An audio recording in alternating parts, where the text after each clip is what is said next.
নমস্কার বন্ধুরা, আরবি ক্রিয়েশন আমার রান্নাঘরে সকলকে স্বাগত। আজকের আমার রান্নাঘরের রেসিপি কাশ্মীরি স্টাইলে নিরামিষ আলুর দম। নিরামিষ দিন হোক বা বাড়িতে পুজো থাকুক, এমনভাবে বানাবেন দারুণ টেস্টি হবে। রান্নাটি পুরো দেখবেন, ভালো লাগবে। ভালো লাগলে অবশ্যই চ্যানেলটি সাবস্ক্রাইব করবেন আর বেল আইকনটি অবশ্যই ক্লিক করবেন, তাহলে পরে সুন্দর সুন্দর রেসিপিগুলোর আপডেট পেয়ে যাবেন। তাহলে দেখে নিন কিভাবে করছি রেসিপিটি।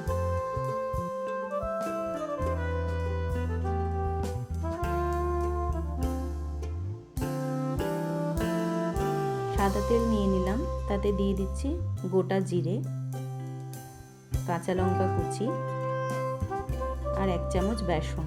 ভালো করে নেড়ে নেব। তাতে দিয়ে দিচ্ছি কাজু বাদাম আর চালমগজ বাটা। ভালো করে কষে নেব। দিয়ে ক্রাশড মৌরি দিয়ে দিলাম, দিয়ে দিলাম ধনে গুঁড়ো, কাশ্মীরি লঙ্কা গুঁড়ো। দেখুন খুব সুন্দর কালার চলে এসেছে। দিয়ে দিচ্ছি গুঁড়ো গরম মশলা, জিরে গুঁড়ো। দিয়ে ভালো করে মশলাটা কষে নেব। একটু জল দিয়ে দিলাম, দিয়ে আবার ভালো করে নেড়ে নেব।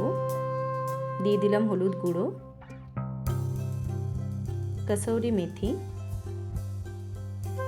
ভালো করে নেড়ে নেব। দিয়ে দিচ্ছি 2 মিডিয়াম সাইজের টমেটো কুচি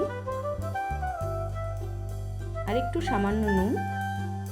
ভালো করে টমেটোটা গলে যাওয়া অবধি কষে নেব। দিয়ে দিচ্ছি টক দই। টক দই আমি একটু সামান্য চিনি মিশিয়ে নিয়েছি। দিয়ে দিচ্ছি গোলমরিচ গুঁড়ো,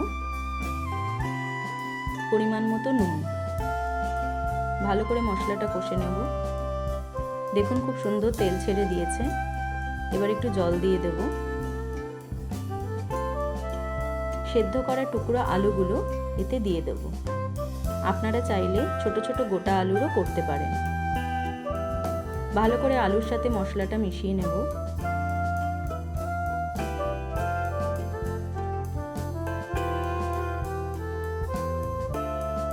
ভালো করে গ্রেভিটা আলুর সাথে মিশিয়ে নিয়ে কিছুক্ষণ ফুটিয়ে নেব।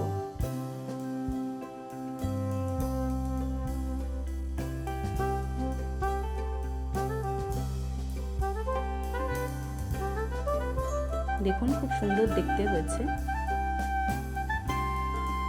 আলুর দম রেডি হয়ে গেছে। ভিডিওটি ভালো লাগলে অবশ্যই লাইক করবেন, চ্যানেলটি সাবস্ক্রাইব করবেন।